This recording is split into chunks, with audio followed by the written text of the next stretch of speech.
Hello everyone, welcome back to my channel. So today we have discussed about Web API status code, which we have used frequently. Right, so let's start. First one is 200 status code.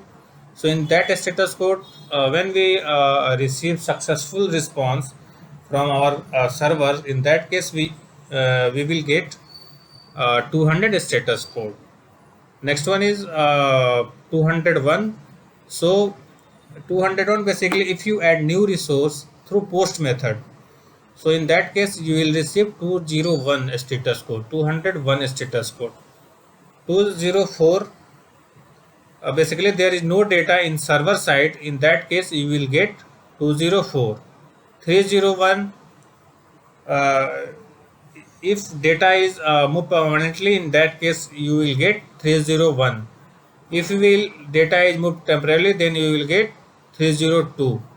And 400 basically is a client error, right? When we are sending any request to the server with wrong data, in that case you will get 400 bad request. So next one is 401 unauthorized error, right? 401 unauthorized error. So unauthorized error, basically if you are looking for a resource, right, so and you don't have permission to that resource, in that case you will receive 401. 404, 404, basically if you are looking for a resource and they do not have they don't exist in our server, so in that case you will get 401 response. 405, so suppose you are consuming some API, right? In that API you have to pass post method, but you are sending a get method, so in that case you will get 405 response code.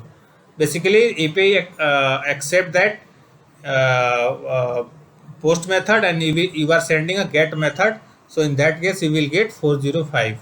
500 is a server error.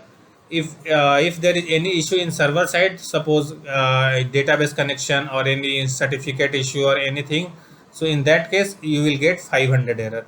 On 503, basically service is not available, service is down or some issues, so in that case you will get uh, 503.